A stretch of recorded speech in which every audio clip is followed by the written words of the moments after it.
Now at 10, Weber County flooding fears. A deeper dive into some of the main concerns this area has. Plus a BYU student who decided to donate bone marrow, meeting the woman he saved tonight. More on the inspiring connection. And I'm outraged. And we should all be outraged. Lawmakers debating gun control safety today in Tennessee following that deadly Nashville school shooting.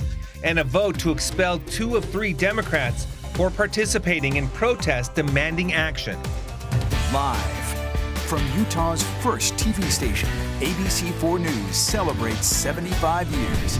Welcome to ABC4 News at 10. I'm Glenn Mills. And I'm Emily Flores. We thank you for joining us here tonight. Little Cottonwood Canyon still closed tonight with plans to open to downhill traffic only tomorrow morning from 5 a.m. to 9 a.m. UDOT using the words historic and unprecedented to describe this season. So here you can see just how high the snow piled up after the Lisa Falls slide. UDOT saying it was 100 yards wide, 30 feet deep, and took around 4 hours to clean up. Following all of this recent snow, they say crews in the canyons are monitoring the maintenance work. They say all avalanches they've been seeing really speak to this season's snowfall. Re-surprising ourselves and re-impressed by not only the scale of the avalanches, but the frequency that they're occurring in, and how big they are, how much debris is involved, how much road is covered by debris. And then balancing that with just the amount of workload and work hours between the maintenance crews and the avalanche crews. All right, just to give you an idea of how this season has been, UDOT says they've had to close both Cottonwood Canyons more than 30 times this winter for avalanche control. They say a typical winter is they close typically less than 10 times.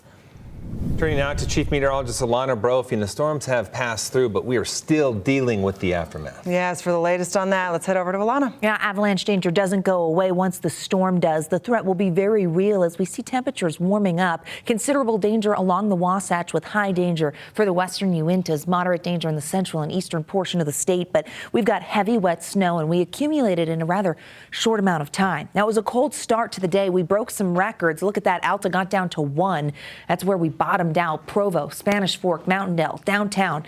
Kodachrome getting to 9, so really chilly start to the day. High pressure does that, clears things out, and that ridge of high pressure continues to build tonight, which is why we don't see much in the way of cloud cover out there. We will see another night of chilly temperatures, but not quite as cold. Record-breaking in about 6 locations tells the story. Temperatures right now sitting in the 40s, low 40s, and that was better than some of our highs to start the work week. 30 in Logan, 38 in Moab, and 55 in St. George. These temperatures are going to climb. High pressure also helps with that, and our temperature trend goes all the way up. We hit average and then go above it as we get through Easter weekend and into next week. We're going to talk about the reason why, how long this holds on, and what to expect for your holiday coming up in my full forecast. Glenn, Emily, over to you.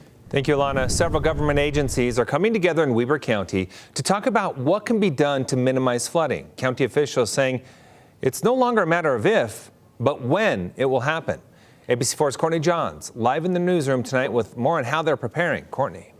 Yeah, a lot of people have been keeping a close watch on the Ogden and Weber River, saying that they've seen those rivers rise as these snows start to melt.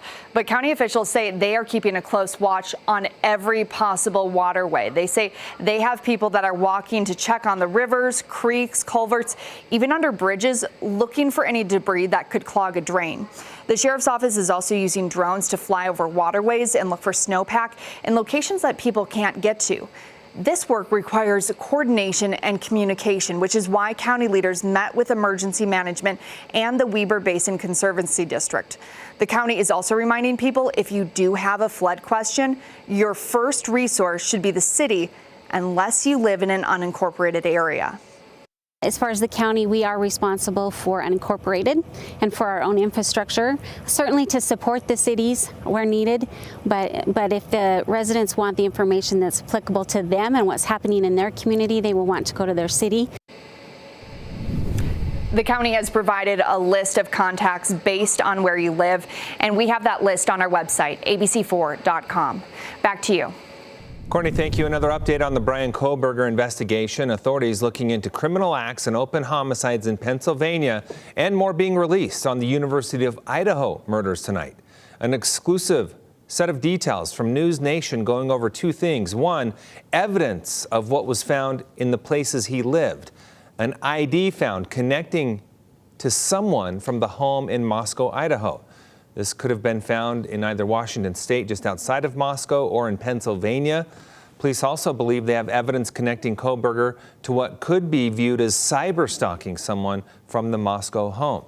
We will continue to keep you updated as we get more information here on air and online, abc4.com.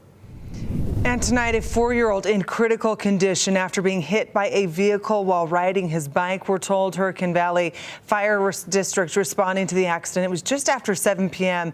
Again, that child, we're told, at this hour in critical condition. Now, this happened on I-80 North between 3700 West and 3900 West. Police say the 4-year-old boy was riding his bike in the road when a 59-year-old male driver hit him. Police say the driver said it was due to obscured vision from the setting sun.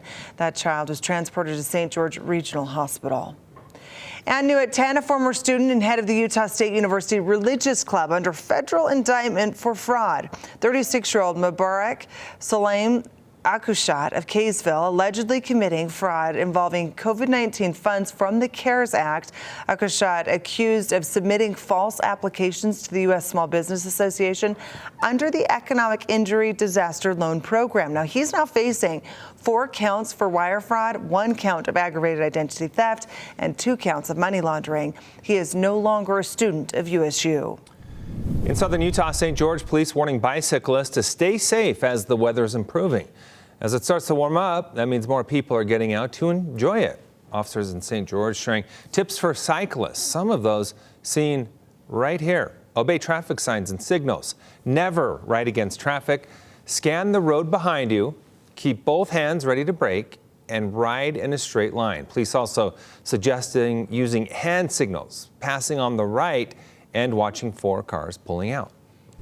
And also new at 10, we have a heartwarming, even inspiring story. Tonight, BYU student Carson Sork meeting a woman who is still alive in large part because of him. Sork, a senior studying microbiology at BYU, joined Be the Match registry in the spring of 2021. Well, despite his fear of needles and doctor's offices, he realized that his temporary discomfort was nothing compared to the suffering experienced by those battling blood cancer. His compassion and bravery led him to become a match for Vicky Tafoyo, a 67-year-old woman who was diagnosed in 2008, saying how grateful she is to him for his blood marrow donation. You're amazing. Everything I've probably already said to him. I can't believe this, that you made this decision, and how happy I am that he did. She continued to say that Carson asked if she would be his honorary grandmother. She said that she would be happy to. For more information on Be the Match and how you can get involved, you can go ahead and visit the website you see right there at the bottom of your screen. Also out of BYU tonight, film students from the school are the winners of the 42nd College Television Awards, bringing home student Emmys earlier this week. They claimed the top spot in the Best Animation and Best Commercial. According to BYU, the animated short called Cenote is a heartwarming story about an axolotl named Axel who becomes trapped in an underwater sinkhole by mythical magic. The Best Commercial was called eBay Dear Vanessa and was inspired by the director's parents who immigrated to the U.S.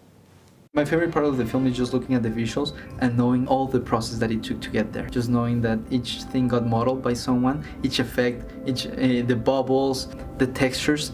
This wasn't by magic, this was the hard work. In all, 13 BYU students nominated for awards from the Television Academy Foundation, the most nominations of any university. All right, congrats to them. Coming up, gun control and safety being protested across the nation following the deadly school shooting in Nashville. Lawmakers voting on whether or not to remove 3 Democrats for participating in those protests. And another investigation of former President Donald Trump. This on his actions leading up to the Capitol riot on January 6th. Former Vice President Mike Pence will not appeal a judge's ruling forcing him to testify. And there's that live look from the ABC4 studios, sitting in the low 40s. Clear skies out there right now. It's warmer right now than it was for a couple days to start this work week. We're going to talk about the temperature rise and what to expect for your Easter weekend in Utah's most accurate forecast.